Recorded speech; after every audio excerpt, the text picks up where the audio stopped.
네, 지난 주일 말씀에 이어서 마귀의 일, 하나님의 일 같은 제목으로 이 시간에 빌립보서 말씀을 본문으로 해서 주일 설교를 요약하며 다시 한번 말씀을 되새겨 보고자 합니다. 지난 주일에 우리 창세기를 본문으로 노아 그리고 노아의 세 아들을 함께 보았습니다. 노아는 죄로 충만한 그 세상에 단 한 사람의 의인이었습니다. 물론 하나님의 은혜를 입은 거죠. 그럼에도 불구하고 그의 이성과 감정과 의지를 들여서 하나님의 말씀을 준행했던 사람이었습니다. 그럼에도 노아도 실수를 하지요. 의인은 완전한 자는 없는 것입니다. 노아가 포도농사를 지어서 포도주를 담가 먹은 후에 그만 술에 취해가지고 벌거벗은 채로 그의 장막에서 잠들어 버렸습니다. 이것을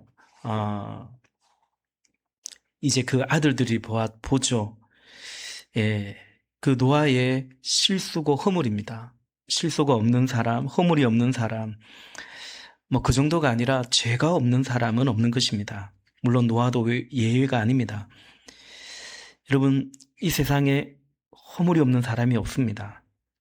우리는 허물 속에서 나의 허물, 다른 사람의 허물, 내 허물이 드러나기도 하고 다른 사람의 허물을 발견하기도 하면서 허물 있는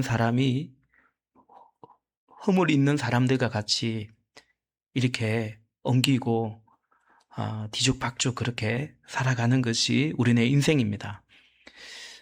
그렇다면 이 허물을 어떻게 대하는가, 허물을 어떻게 다루어가는가가 굉장히 중요하겠습니다. 마귀의 일, 하나님의 일, 이 설교의 제목이죠. 지난 주일에 그런 말씀 드렸습니다.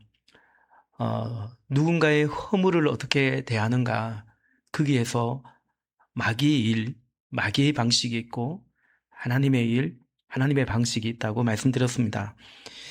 아버지 노아의 허물에 대해서 이 세 아들이 셈과 함과 야벳이 어떻게 대하는지를 보면서 마귀처럼 저주를 받기도 했고 또한 이건 하나님이 하신 일이라 그 하나님을 찬송하고 하나님의 이름으로 축복하는 것도 보았더랬습니다. 아버지가 벌거벗어 자는 것을, 그 허물을 제일 먼저 발견한 것은 둘째 아들 함이었죠. 창세기 9장 22절 말씀해 보니까 가나안의 조상 함이 그만 자기 아버지의 벌거벗은 몸을 보았다. 그는 바깥으로 나가서 두 형들에게 알렸다. 보았는데요. 보는 거는 이렇게 볼 수 있죠. 그런데 그 아버지의 허물을 감싸주는 것이 아니고 내버려 둔 채 오히려 두 형제들에게 알렸다라는 거죠. 허물을 알리는 거죠.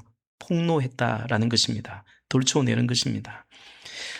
그런데 함으로부터 이 사실을 듣게 된 첫째 아들 셈 그리고 막내 야벳이요 어떻게 했는가?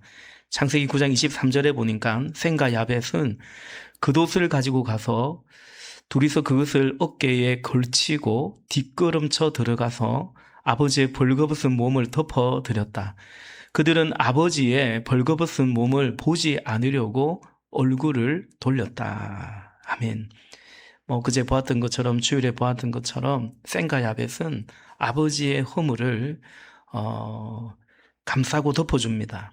그도 담요 같은 것을 가지고 그것도 두 아들이 같이 뒷걸음쳐 들어가면서 그 아버지의 허물을 의지적으로 보지 않으려고 하고 그 허물을 덮어주는 것을 보게 되죠. 잠에서 깬 노아가 이 사실을 알게 된 후에 노아는 함을 저주합니다. 그리고 셈과 야벳을 축복합니다. 노아가 함을 저주한 이유는 아들이 잘못했기로서니 아버지가 아들을 저주합니까? 이건 영적인 그런 어떤 성격이 있는 거죠. 노아가 함을 저주한 이유는 그것이 사단의 모습이고 마귀적이었기 때문입니다. 창세기 3장에서 하나님께서 사단을 저주한 것처럼 바로 함의 그 일이 이 사단이 했던 그러니까 하나님의 대리 통치자로 존재하고 있는 이 노아의 근위에 대한 도전이었고, 그리고 하나님과 또 사람 사이의 가족과의 관계를 깨는 분리시키려고 하는 이간질 같은 행동이었습니다. 그러므로 이것은 사단의 일과 같고 다분히 마귀적인 것입니다. 죄의 본질이고요, 죄의 모습이고요, 관계를 깨는 거죠. 도전하는 거죠. 권위에 도전하는 거죠. 관계를 깨는 거죠. 죄의 본질이고 죄의 모습이고 그리고 죄의 결과인 것입니다. 그리고 노아는 첫째 아들 셈과 셋째 야벳에게는 고맙다, 잘했다, 칭찬하는 것을 넘어서 하나님을 찬양하죠. 셈의 하나님을 찬양하고 또 하나님의 이름으로 야벳을 축복하는 것을 보았습니다. 그 이유도 같았다라고 말씀드렸죠. 함의 행동이 마귀적이었다면 이렇게 허물을 덮어주고 감싸준 셈과 야벳 이들의 행동은 하나님적인 거죠. 하나님의 성품, 하나님의 하신 일. 창세기 3장 21절에 보듯이 주 하나님이 가죽옷을 만들어서 아담과 그의 아내에게 입혀주었던 것처럼 그들의 죄와 허물을 하나님이 그들이 가린다고 가린 무화과 나무 잎으로 가려지지 않는 거죠. 하나님께서 가죽옷을 입혀 그에게 주셨던 것처럼 이 셈과 야벳의 행동은 그 아버지의 허물을 그렇게 덮어준 것은 바로 하나님이 하신 일, 그리스도께서 그의 보혈로 우리를 덮어주시는 것처럼 그것이 바로 하나님의 일이다. 그래서 셈의 하나님을 찬양하고 하나님의 이름으로 야벳을 축복했다라는 것입니다. 이처럼 여러분, 마귀의 일과 하나님의 일은 허물에 대한 반응에서 극명하게 드러나고 갈라졌음을 봅니다. 에베소서 2장 1절 말씀 우리 지난주에 보았죠. 여러분도 전에는 허물과 죄로 죽었던 사람들입니다. 지금은 우리가 예수님 믿지만 원래는 허물과 죄로 죽었던 사람들이라는 거죠. 그래서 여러분, 우리는 다른 사람의 허물에 대해서 이렇게 셈과 야벳처럼 하나님의 마음으로 덮어주기보다는 다른 사람의 허물 앞에서 또다시 2차 가해를 하고 그 허물을 감싸기보다는 그 허물 때문에 괴로워하고 있는 사람을 또 힘들게 하는 그 누군가의 허물 앞에서 다시 죄를 더할 수 있는 그 위험이 가능성이 있다라는 거죠. 셈과 야벳이 아니라 함처럼 행동할 수 있다라는 것입니다. 누가복음 6장 41절에서 예수님께서 이렇게 말씀하죠. 어찌하여 너는 남의 눈 속에 있는 티는 보면서 네 안에 있는, 네 눈 속에 있는 들보는 보지 못하느냐라고 말씀하시는 거죠. 이거는 누구나 할 것 없이 그럴 수 있는 거죠. 자기 객관화가 되지 않는 겁니다. 내 안에 있는 티 정도가 아니라 내 안에 있는 들보를 보지 못하면서 그렇게 다른 사람의 티는 잘도 찾아내고 잡아내고 또 그것을 덮어 씌우려고 하는 그것이 얼마든지 우리에게 있다는 거죠. 그러므로 여러분, 우리는 우리 자신을 그냥 내버려 두면 안 되고 이렇게 예배도 하고 기도도 하고 또 그렇게 훈련하고 연습해 가면서 끊임없이 하나님께로 나가는 거죠. 그래서 하나님의 성품과 하나님의 그 속성을 우리가 끊임없이 묵상하고 연습해서 그 길을 가는 거죠. 그래서 허물과 죄로 죽은 우리를 살리신 하나님의 그 성품과 하나님의 길을 우리는 가야 되는 것입니다. 허물을 감싸주는 자는 사랑 안에 거하는 거죠. 여러분, 제가 지난주에 말씀드린 것처럼 우리가 오늘 이 자리에 있는 것은 허물이 없어서가 아니라 누군가가 허물을 감싸주고 덮어줘 왔기 때문인 것입니다. 그 자녀의 허물을 부모가 감싸주면서 키워가는 것이고요. 이제 부모님이 연로해지면 그 부모님의 허물도 이제 장성한 자녀들이 오히려 덮어드리고 수용해 가면서 그것이 부모를 공경해 가는 거죠. 우린 그렇게 살아왔고 또 그렇게 살아가는 것입니다. 허물을 감싸주는 것은 그 사람을 살리는 건데, 그 사람을 살린다는 것은 내가 그런 삶을 살고 있는 거죠. 누군가를 죽이는 삶이 아니라 누군가를 살리는 인생으로 살아가는 거죠. 반대로 허물을 덮어주지 않고 그것을 끝내 들춰내고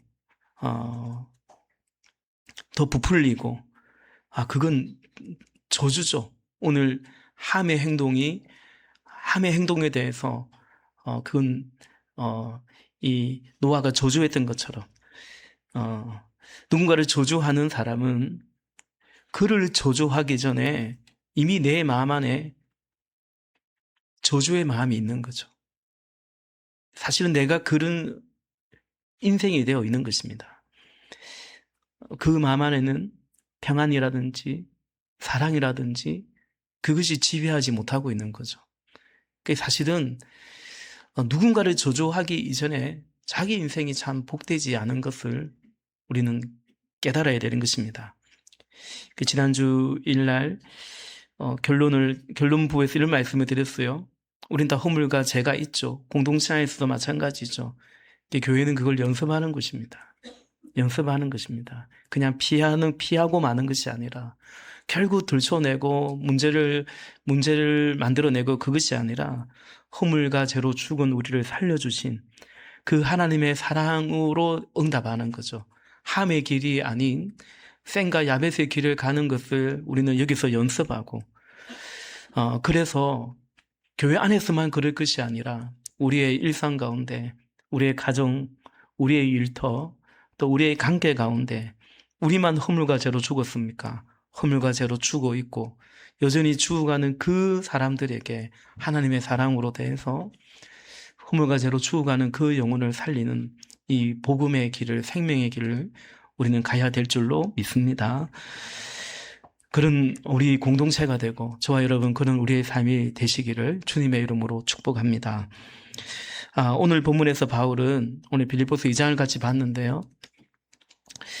여기에 많은 하나님의 일이 나열되어 있어요. 1절에 보니까 하나님의 일을 할 때에 하나님의 마음, 하나님의 방법으로 해야 한다는 것을 강조하고 있어요. 사실 제가 우리 교회에서 자주 하는 말이기도 하죠. 일은 하나님의 일인데 그 일을 하는 방식은 마귀의 방식이어서는 안 된다라는 것입니다. 여러분, 의외로 한때 교회 다녔는데 그만 상처받아서 안 다닌다고 하는 사람들이 우리 주변에 적지 않음을 봅니다. 물론 그 사람 말이 다 맞다는 건 아닙니다. 그러나 왜 그런 일이 있을까? 왜 그런 일이 있을까? 하나님의 일을 하나님의 방식으로 하지 않고 마귀의 방식으로 했을 때 그것의 안타까운 결과가 아닐까 이런 생각을 해봅니다. 본문 1절에 우리가 하는 하나님의 일에 대해서 말하고 있는 것 같아요.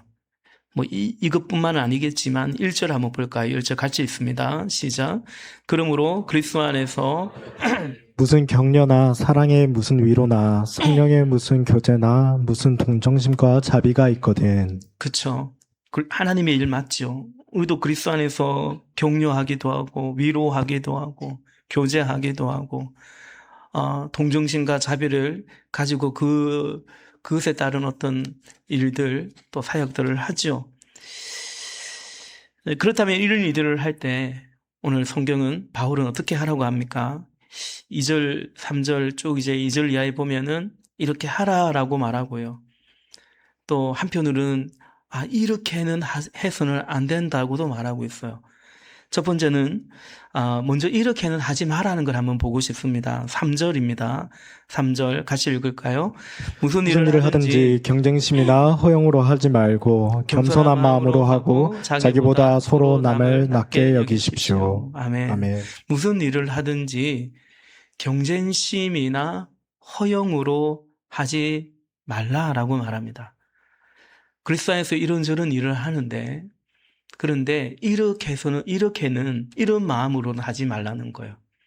경쟁심이나 허용으로 하지 말라는 거예요. 여러분 이건요 하나님의 일이긴 일인데 사람 앞에서, 그러니까 하나님보다는 사람 앞에서 사람을 더 의식하면서 할 때에 경쟁심과 허영은 매우 자연스럽게 나타나는 모습입니다.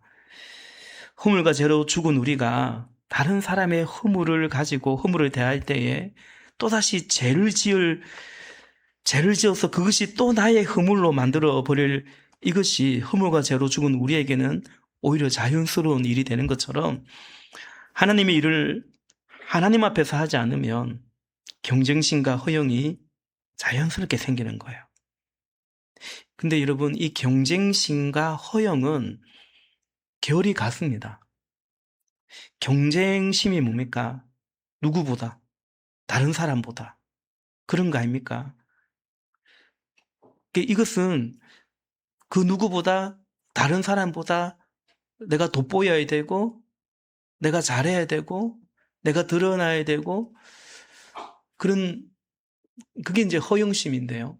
누가 보기에 내가 어떤가? 이게 허영심인데, 이 허영심과 경쟁심은 그 결이 같은 것입니다. 여러분, 경쟁심이 들어가면요, 하나님 앞에 예배를 드리면서도 가인처럼 될 수 있습니다. 우리가 가인의 제사를 알지 않습니까? 그래서 가인이 하나님 앞에 예배하는 일로 그 경쟁자를, 동생 아벨을 제거했다는 사실을 우리는 보게 되죠.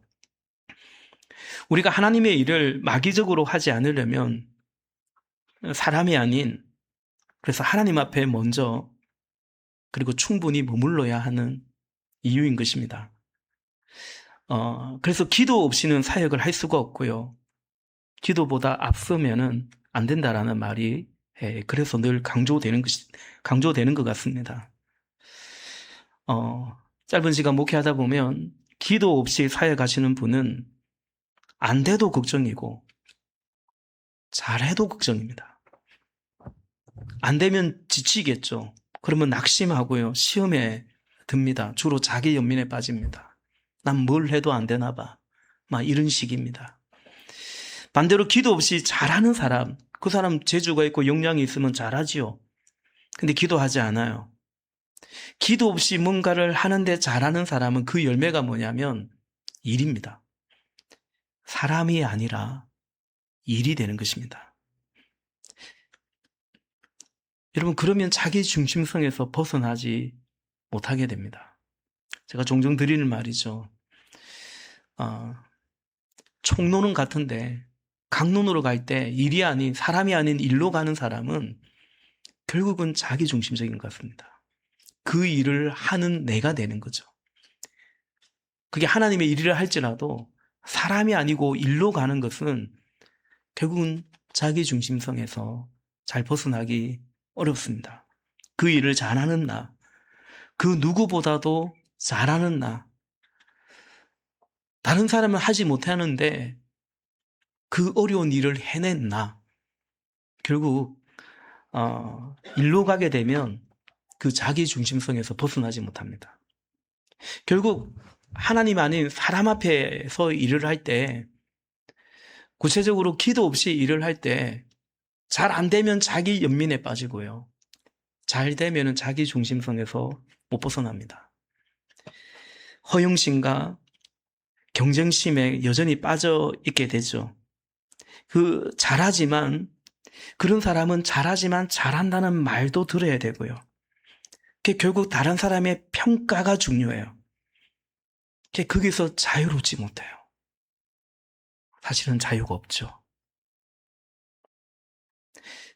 다른 사람의 평가가 중요한 사람은요, 시험에 드는 것은 어쩌면 시간 문제입니다. 결국은 내가 원하는 평가가 안 나오면 시험에 들고요. 혹은 옆에 있는 사람을 시험에 들게 하기도 하고요.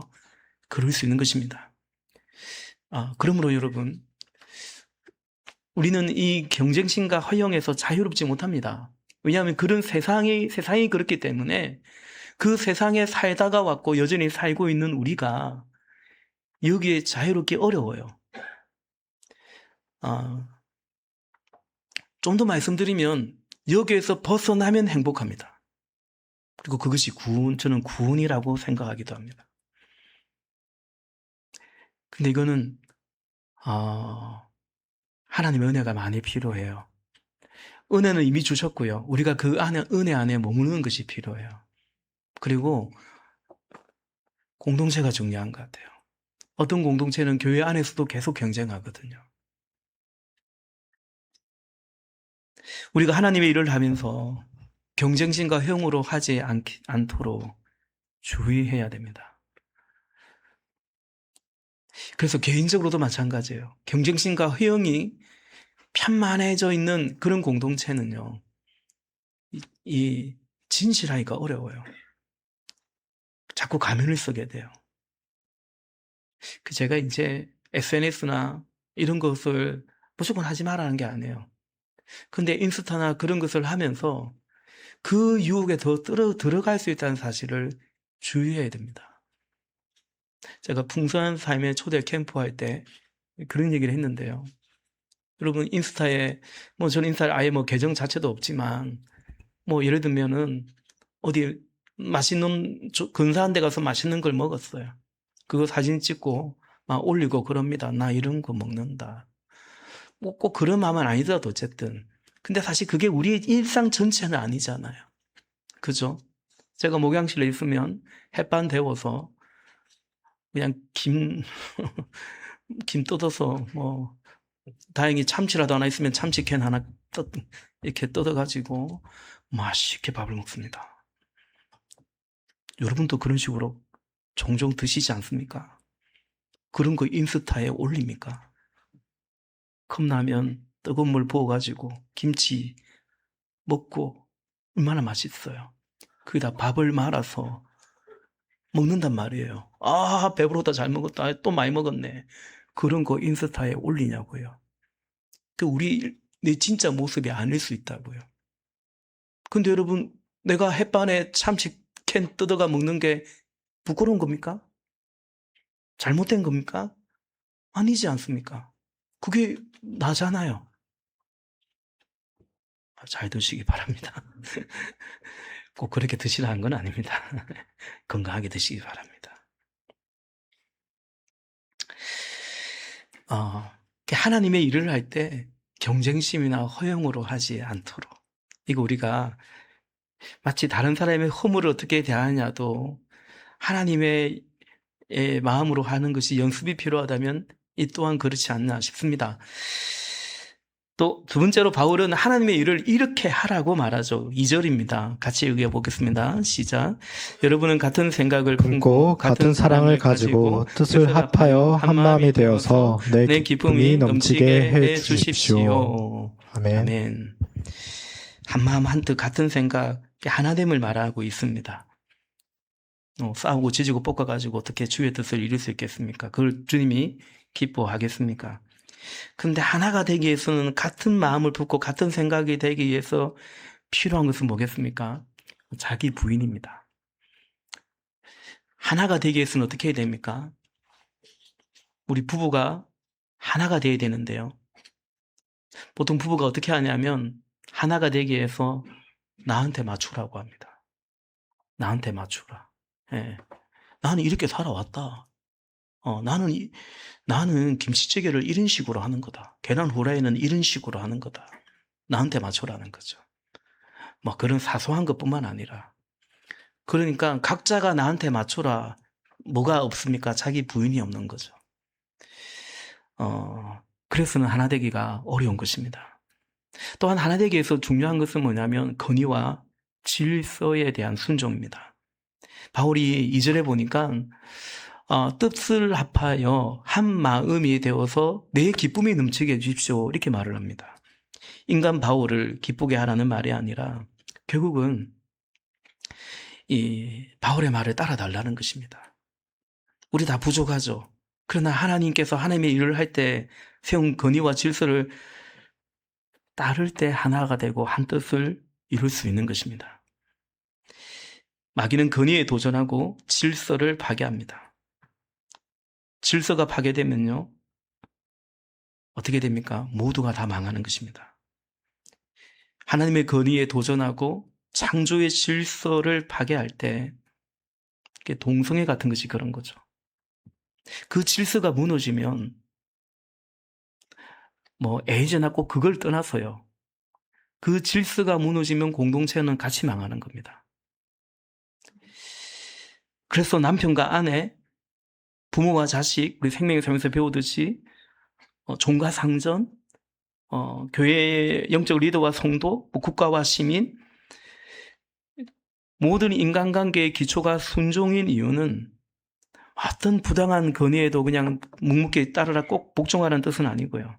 다만 하나님의 그 뜻이 이루어지기 위해서는 이 건의와 질서가 없이는 어려운 거죠. 한마음 한뜻이 안 되고서 주님의 일을 감당할 수가 어려운 거죠. 여러분, 그래서 우리에게 필요한 것은 뭐냐면 하나님의 은혜, 건강한 마음이 필요합니다. 3절 우리가 봤는데요. 무슨 일을 하든지 경쟁심이나 허용으로 하지 말고 어떻게 하라고요? 겸손한 마음으로 자기보다 서로 남을 낮게 여기십시오. 이렇게 말합니다. 겸손한 마음, 남을 낮게 여기는 마음. 이건요, 건강한 마음이에요. 그러니까 건강할 때 이런 마음을 가질 수가 있어요. 우리 풍성한 삶의 기초, 초대 캠프를 했으니까 그게 보면 하나님의 사랑이 부어질 때 자기를 건강하게 사랑할 수 있어요. 그래서 예수님께서 네 이웃을 사랑하라고 할 때 뭐라고 말했습니까? 네 이웃을 네 몸과 같이 사랑하라고 했어요. 이웃 사랑의 기준이 어디 있냐면 자기 사랑에 있어요. 그래서 건강한 하나님의 사랑이 부어졌을 때 그 하나님의 사랑은 무조건적인 사랑이거든요. 내 모습 이대로 사랑하시네. 그 하나님의 사랑이 부어질 때 자기에 대해서 건강하게 사랑할 수 있는 거죠. 그릇된 자기 애 말고요. 교만으로 빠지고 아니면 또 열등감, 자기 연문으로 빠지는 그런 거 말고요. 하나님의 사랑의 지배를 받는 그 자기를 건강히 사랑할 때 다른 사람을 비로소 사랑할 수 있는 거예요. 왜? 여유가 있기 때문에요. 여러분, 사랑하는 사람은 삶이 여유가 있습니다. 왜? 누군가의 그 연애를 하는 사람 보면은 사실 그 연애는 무조건적인 사랑이 아닌데요. 사실은 아니거든요. 착각하는 거죠. 착각했기 때문에 결혼까지 갈 수 있는 거죠. 여기 하나님의 오묘한 섭리가 있는 것 같습니다. 눈이 감겨져 버린 거죠. 예. 눈을 감겨져요. 선악을 알게 한 나무를 알면 안 돼요. 알면 안 돼요. 여러분, 인간이 선도 알고 악도 아는 나무의 열매를 먹었잖아요. 선으로 갔어요? 악으로 갔어요? 악으로 가요. 그거 아는 게 복이 아니라고요. 적당히 하나님이 가려주는 거예요. 할렐루야. 가려주는 거예요. 눈에 뭐 콩깍지가 씌었나 정확한 것입니다. 어쨌든 행복하거든요. 행복해요. 예. 왜냐하면 사랑받을 때 뭐가 생기냐면 여유가 생겨요. 용납해 준다는 거잖아요. 여유가 생겨요. 예. 그러면 다른 사람을 나보다 낮게 여기게 돼요. 자존심 상하지 않아요. 뭐 비굴하고 비참하지 않아요. 아, 저 사람 참 훌륭해. 어떻게 저렇게 잘해. 와, 저분 참 역량이 뛰어나. 그런 거죠. 이전에는 그 꼴을 못 봐줬다면 이제는 봐주기 시작하는 거예요. 저분 저렇게 은사가 있어. 어쩌면 저렇게 사랑이 많아져. 어떻게 저렇게 말을 잘해. 그전에는 저 사람 진짜 말 많네. 이랬는데 어쩌면 저렇게 말을 잘해. 왜요? 그 사람은 안 바뀌었어요. 내 안에 하나님의 사랑이 있을 때 가능한 거예요. 그래서 궁극적으로 필요한 거, 우리가 하나님의 일을 할 때 필요하고 또 힘써야 될 것이 뭔가? 5절 말씀을 같이 읽어보겠습니다. 시작. 여러분 안에 이 마음을 품으십시오. 그것은 곧 그리스도 예수의 마음이기도 합니다. 아멘. 아멘. 바울이 말하고자 하는, 성경이 말하고자 하는 결론은 뭡니까? 그리스도의 일을, 무슨 일을 하든지 그리스도의 일을 그리스도의 마음으로 하라는 거예요. 왜요? 그리스도의 일이니까. 그리스도의 방식으로 하라는 거죠. 그러기 위해서 우리는 그리스도 안에, 주님 안에 거해야 하는 것입니다. 그 일을 하기 이전에, 그 일을 하면서도, 그리스도 안에 쭉 무조건 거하고 그 다음에 일하는 게 아니라, 그 일을 하기 이전에, 또 그 일을 해가면서도 계속해서 우리가 힘쓸 것은 그리스도 안에 거하는 거죠. 예수님이 그렇게 하셨잖아요. 그 사역, 그 고단한 사역 속에서도 다시 새벽 미명이 오면 한적한 곳으로 나가서 아버지 앞에 머물러 있었죠. 내가 아버지 안에, 아버지가 내 안에. 그래서 예수님께서 요한복음 15장에서 말씀하신 것이 뭡니까? 내 안에 거하라. 나도 너희 안에 거하리라. 포도나무와 가지의 비유를 들어서, 가지가 힘쓸 것은 열매를 맺는 게 아니라는 거죠. 열매는 가지에 달릴진정 그 열매는 가지가 맺는 것이 아니잖아요. 포도나무의 열매잖아요. 가지는 나무에 잘 붙어 있으면 되는 거잖아요. 가지가 힘쓸 것은 포도나무와의 접붙임이죠. 왜? 생명이 거기에 있기 때문인 거죠. 이것을 떠나면 열매 맺고자 나 어떻게 좀 잘 살아보겠다고, 주님을 위해서 어떻게 해보겠다고, 이 세상을 어떻게 해보겠다고 가지가 주님을 떠나는 순간, 꼭 죄를 짓는다는 게 아니에요. 좋은 일을 해보려고, 그러나 주님을 떠나는 순간, 믿음에서 공동체에서 멀어지면 결국은 열매 맺지 못하는 거죠. 그래서 주님 안에 거하는 것은 뭡니까? 기도입니다. 모호하게 생각하면 안 됩니다. 기도입니다. 기도의 시간과 분량을 정하고 지키는 겁니다. 그래서 목자님들이 목자 서약을 생명처럼 여겨야 된다. 딴 게 아니다. 목자의 삶은 목자 서약을 기억하면 된다. 목자 서약의 핵심은 뭡니까? 기도입니다.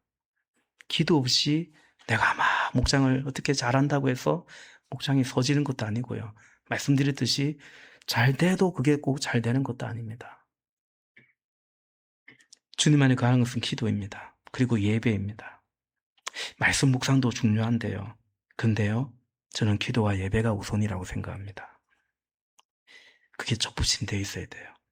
그 안에 있을 때 우리가 당연히 그 훈련이 될 때 혼자서 주님 앞에 말씀을 묵상도 하고 해가는 거죠.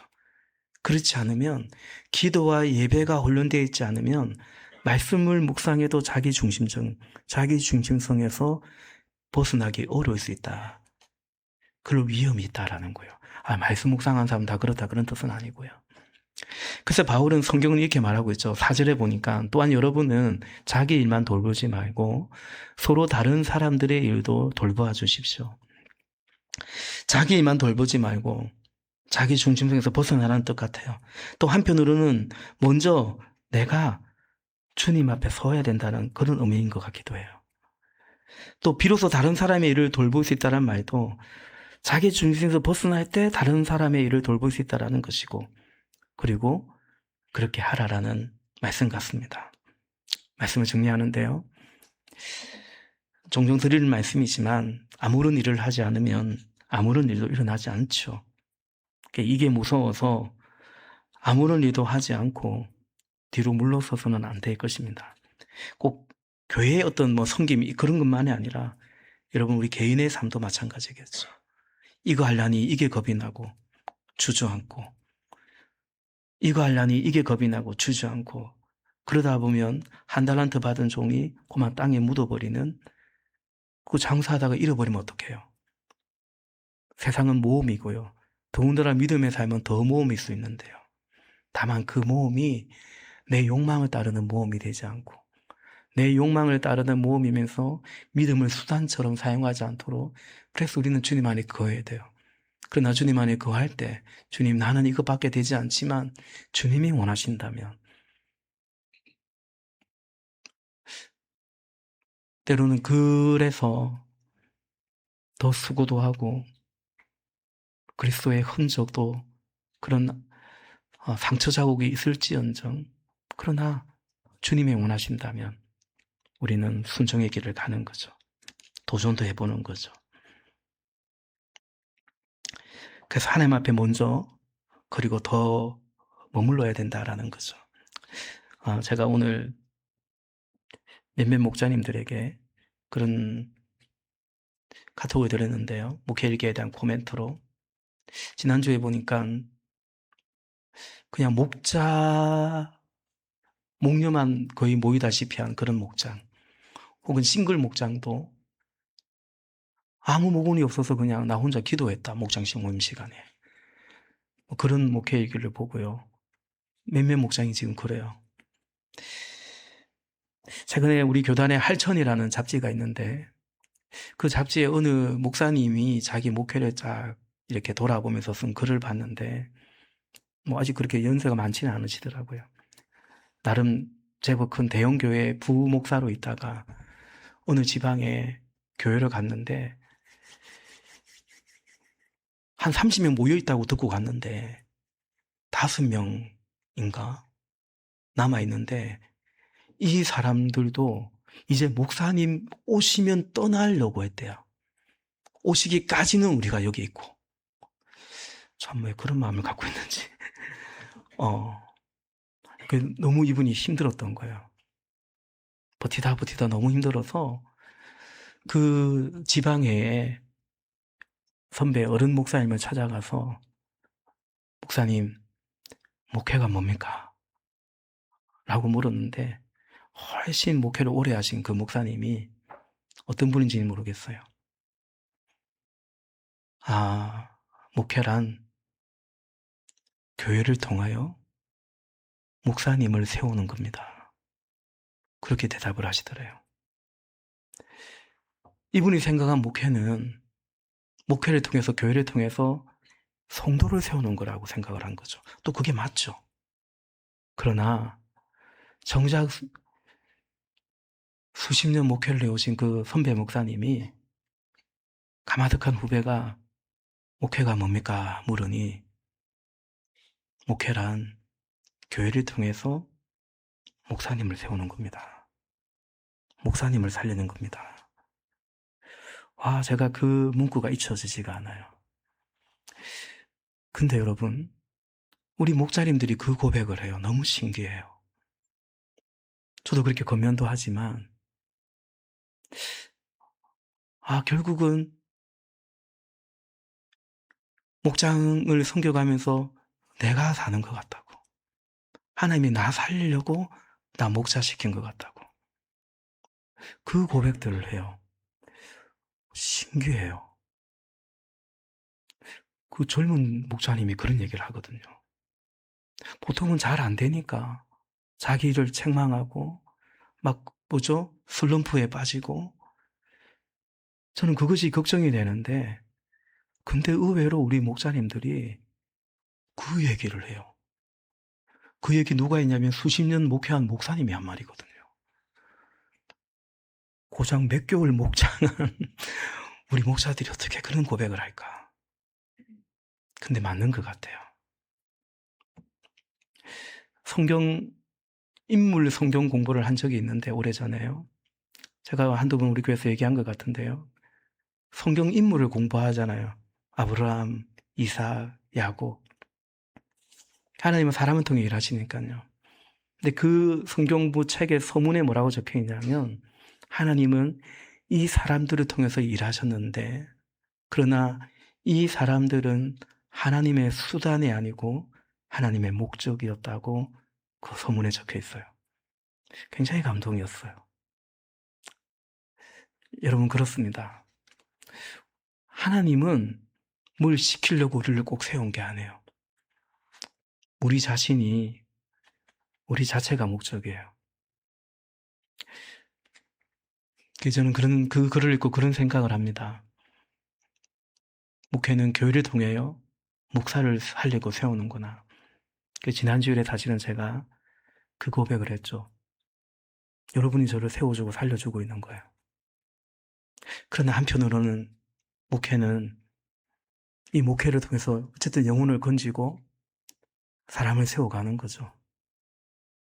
어제 어제 세종한빛교회를 다녀오면서 목회는 사람을 세우는 건데 그렇게 사람을 세우면서 목사인 목회자가 바울의 고백처럼 주님 앞에 제물이 되고 번제처럼 부어드림이 되고 산화되어 가는 것은 맞죠. 그게 소망이죠. 그런데 자칫 사람을 세워가고 성도를 세워가고 목사는 죽어가는, 바울이 다른 사람에게 복음을 전하고 나는 버림받으면 어떨까라는 고민을 했던 것처럼, 그것을 늘 경계해야 되겠구나 생각합니다. 사랑하시는 여러분, 우리 다 허물이 있습니다. 그 속에서 우리를 하나님이 부르셔서 공동체로 세우시고 또 가정도 세우시고 이 땅에 하나님 나라를 이루어 가도록 하십니다. 아무쪼록 마귀의 일이 있고 하나님의 일이 있는데 우리 그 누가 마귀의 일을 하려고 합니까? 하나님의 일을 해가시는데 마귀의 마음이나 마귀의 방식으로 하지 않도록 그리스도의 일을 그리스도의 마음으로 해가시는, 그리고 그리스도를 더 경험하는, 그렇죠. 하나님의 일을 할 때 그게 어떤 직분과 상관없이 얼마나 크고 작은 일이든 간에 하나님의 일을 하는 사람의 축복은 뭡니까? 그만큼 하나님을 경험하는 거죠. 그 은혜와 복이 넘치기를 예수님의 이름으로 축복합니다. 기도하십시다.